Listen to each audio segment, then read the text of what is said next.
The gentle rustle of leaves outside my window used to irritate me. The constant sound, a reminder of the work waiting for me in the yard. Another task on an endless list, another obligation. But today, I hear those leaves differently. They're just leaves carried by the wind, following the natural order of things. Today, we're talking about something that changed my life, the art of detachment. Not the cold indifference that the word might initially suggest, but a profound understanding that brings peace, clarity, and surprisingly, deep connection with what truly matters. If you're feeling overwhelmed, if you're holding on to things that weigh you down, if you're stuck in a cycle that doesn't serve you, stay with me. I know you might be tempted to click away thinking, I've heard this before, or another video about letting go. But what I'm about to share comes from ancient wisdom that has withstood centuries, personal experiences that transformed my understanding, and practical approaches that you can apply today. The principles we'll explore have helped countless people throughout history, including some of the most powerful leaders and thinkers. Give yourself these few minutes. You deserve this moment of reflection.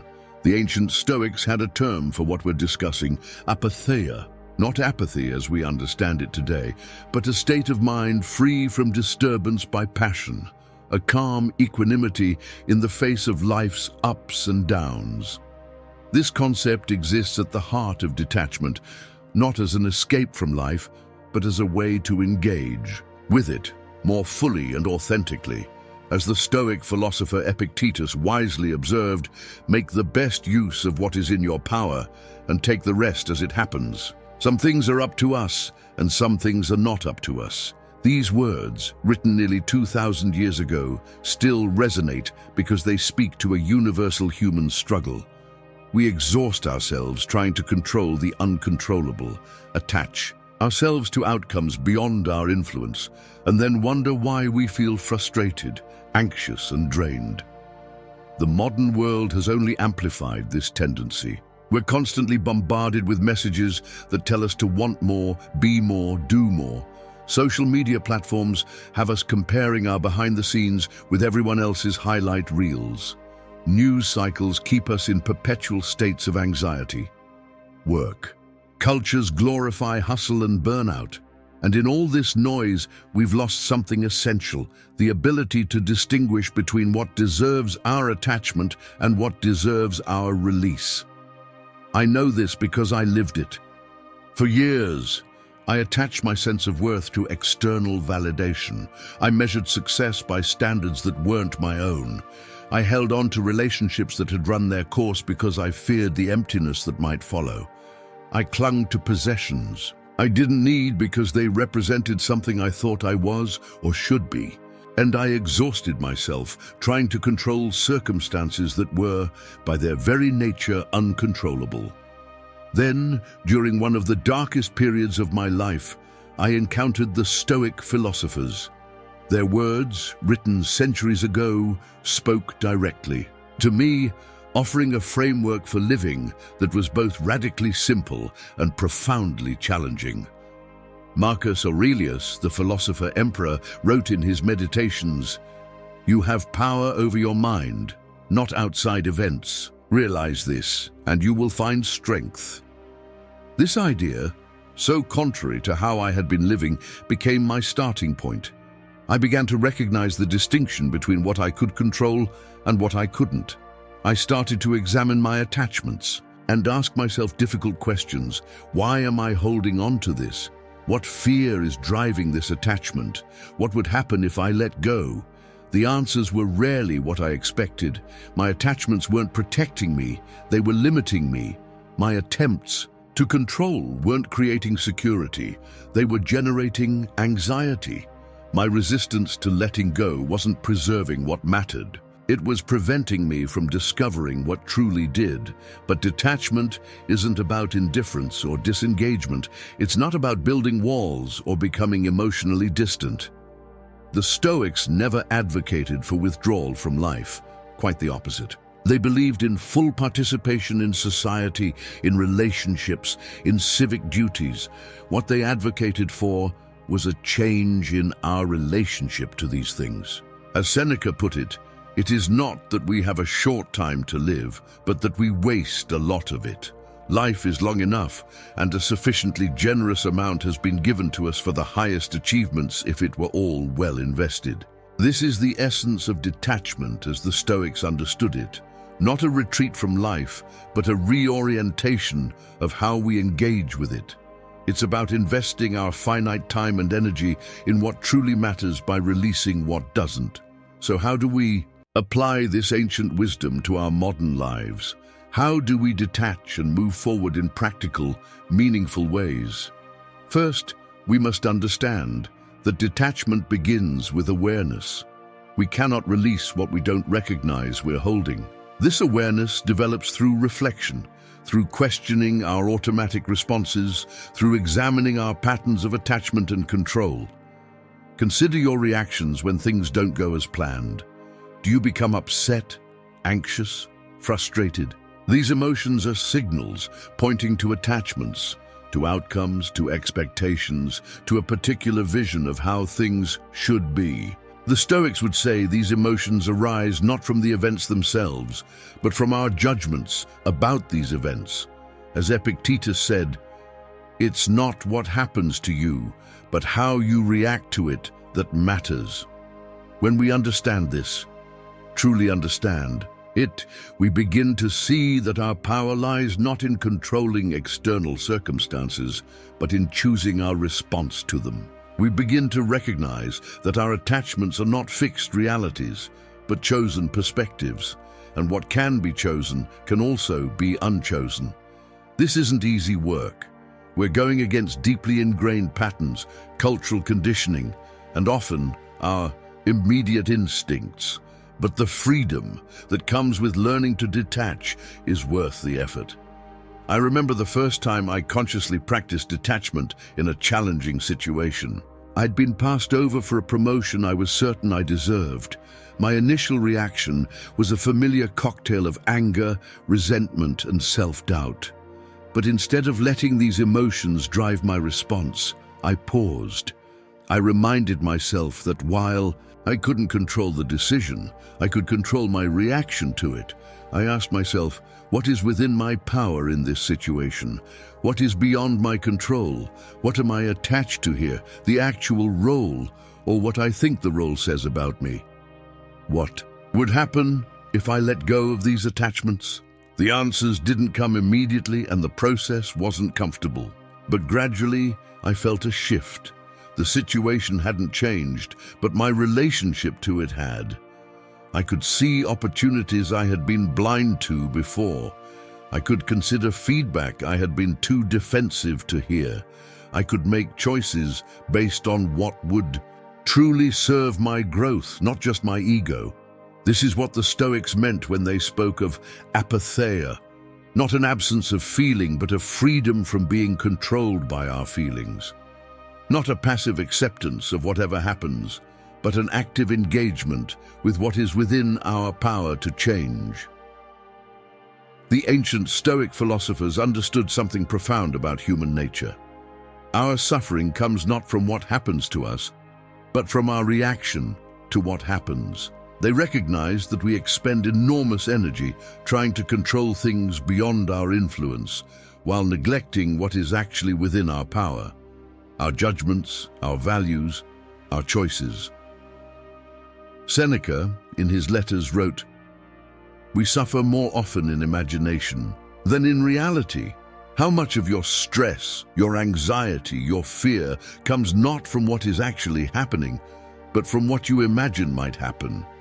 How much energy do you spend worrying about scenarios that never materialize?" This is attachment at work, not to reality, but to our projections of reality. Detachment allows us to see things as they are, not as we fear they might be or wish they would be.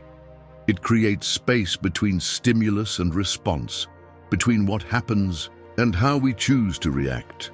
In this space lies our freedom, our power to choose, our ability to move forward intentionally rather than reactively. But detachment isn't something we achieve once and for all. It's a practice, a continuous process of becoming aware of our attachments and consciously choosing to loosen their hold. Some days we'll do this well, other days we'll struggle. The key is not perfection, but persistence, returning to the practice again and again with patience and self-compassion. As Marcus Aurelius reminded himself, the impediment to action advances action. What stands in the way becomes the way. The obstacles to detachment, our deeply ingrained habits, our fears, our cultural conditioning, can become our greatest teachers. Each time we notice ourselves clinging, controlling, or resisting, we have an opportunity to practice letting go, to choose a different response, to move forward in a way that aligns with our deepest values rather than our surface attachments. Want to share with you some practical approaches to cultivating detachment in your daily life. These aren't quick fixes or one-time solutions, but ongoing practices that over time can transform your relationship with yourself, with others, and with circumstances beyond your control. First, practice the pause. When you feel yourself becoming reactive, angry, anxious, defensive, pause. Take a breath. Create space between the trigger and your response. In this space, ask yourself, what am I attached to here? What am I trying to control? Is this within my power to change? This simple practice can interrupt automatic patterns and create room for choice. As Epictetus advised, make it your study then to confront every harsh impression with the words, "You are but an impression, and not at all what you seem to be." Our initial impressions are often colored by our attachments and fears. The pause allows us to see beyond these first reactions. Second, practice perspective. The Stoics were masters of the long view. They regularly contemplated the vastness of time, the brevity of human life, the impermanence of all things. This wasn't to induce despair, but to foster proper perspective. Marcus Aurelius wrote, "Consider that before long you will be nobody and nowhere, and so will everything that you now see, and so will everyone who is now alive. For all things are by nature made to change and turn and perish, that others may arise in their turn." When we're caught in attachment, our perspective narrows. We lose sight of the bigger picture, the broader context. Problems seem insurmountable, losses unbearable, desires irresistible. By intentionally widening our lens, considering the situation from different angles, imagining how we'll view it in a month or a year, remembering the transient nature of all things, we loosen the grip of attachment. I practice this by asking myself, will this matter in 5 years, in 1 year, in 1 month? Often what seems so crucial in the moment reveals itself as transient, as part of a larger pattern of change that's neither entirely good nor entirely bad. It simply is. Third, practice acceptance. Acceptance is not resignation or giving up. It's not saying there's nothing I can do, so why bother?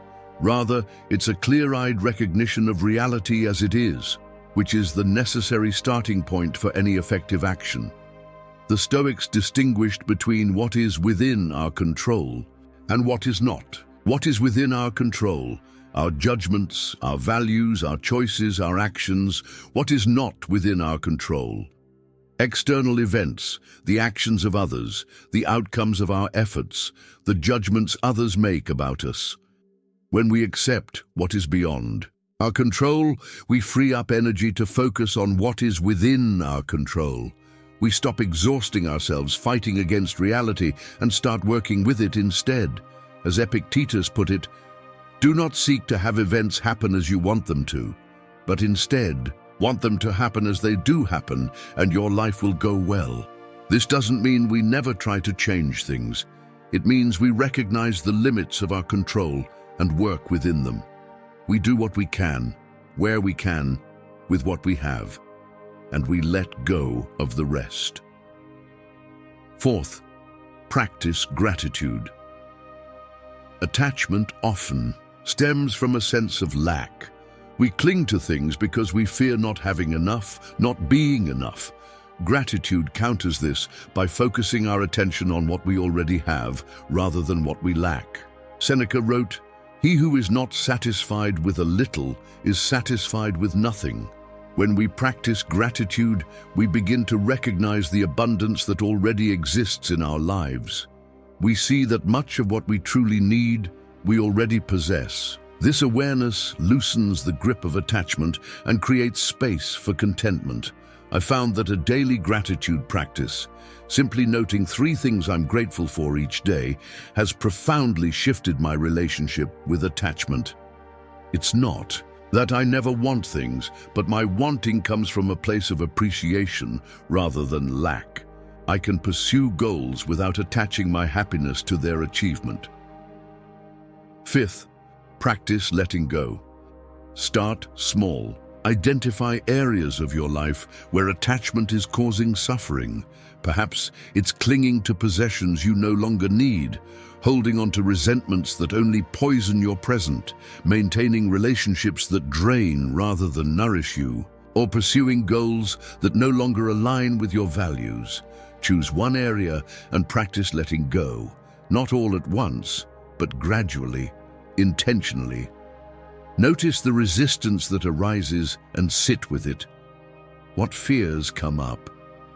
What stories do you tell yourself about what will happen if you let go? Then when you're ready, release your grip, just a little at first, then more fully as you build confidence in your capacity to detach and still be okay.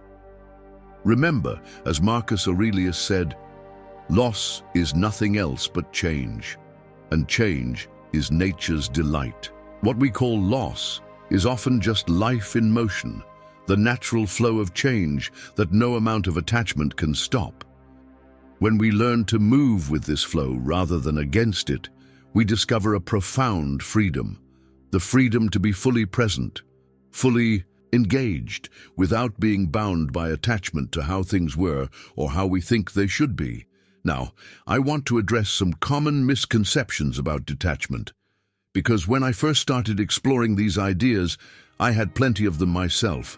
First, detachment doesn't mean not caring. It doesn't mean becoming cold or distant or withdrawing from life. The Stoics were deeply engaged with their world. They were leaders, teachers, active participants in their communities. What they advocated was not caring less, but caring differently. Caring without attachment to specific outcomes, caring from a place of wisdom rather than compulsion. As Epictetus said, "It's not things that disturb us, but our judgments about things." We can care deeply about a cause, a person, a project, while still recognizing that the outcome is not entirely within our control. We can give our best effort without attaching our sense of worth to the result. Second, detachment doesn't mean never planning or setting goals. The Stoics were practical people who believed in deliberate action. What they cautioned against was not planning itself, but becoming so attached to our plans that we're devastated when things don't go as expected. As Seneca advised, it is in keeping with nature to plan for the future and to be upset when plans fail. However, we must set limits to this worry. We can set goals, make plans, work toward outcomes we desire, all while holding these lightly, remaining flexible and adaptable when circumstances change, as they inevitably will. Third, detachment doesn't mean ignoring problems or accepting injustice. The Stoics believed strongly in social responsibility and moral action. Epictetus, who had been a slave, and Marcus Aurelius, who was an emperor, both emphasized our duty to contribute to the common good. Detachment means recognizing what we can change and what we cannot, then focusing our energy where it can be most effective. It means working for change without becoming consumed by rage or despair when progress is slow. It means maintaining our inner balance even as we engage with difficult realities.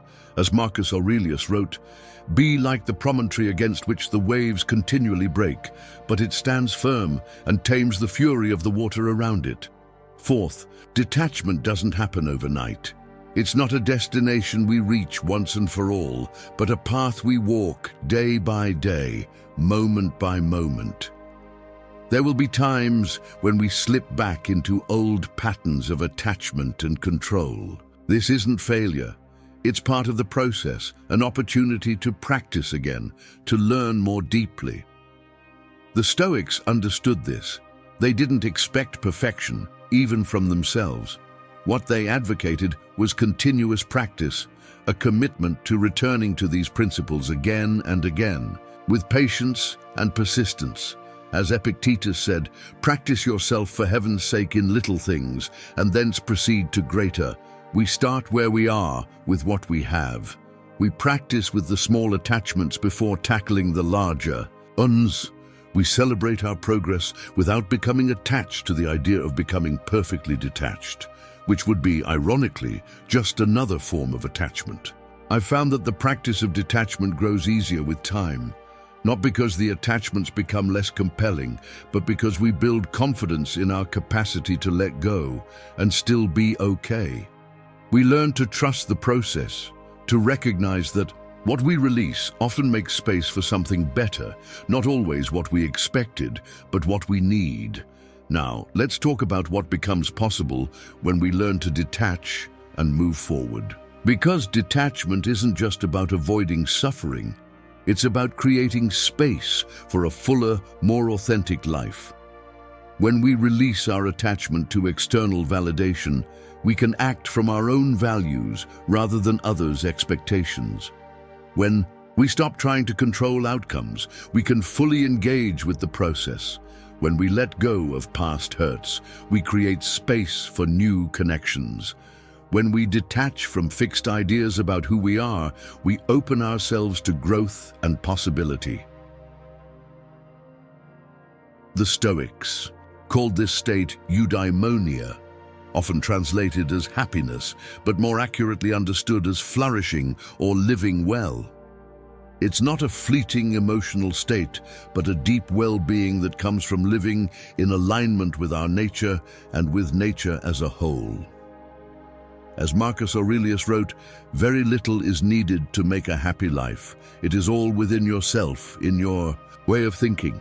When we detach from the endless pursuit of more success, more recognition, more possessions, we discover the richness that already exists within us and around us. We become available to the present moment, to the relationships that truly matter, to the work that genuinely calls us. I've experienced this in my own life. When I stopped attaching my self-worth to professional achievements, I didn't become less ambitious. I became more authentic in my ambitions, pursuing what truly mattered to me rather than what would impress others. When I released my grip on how relationships should be, I didn't become less connected. I became more genuinely present with the people in my life, appreciating them as they are, rather than as I wished they would be.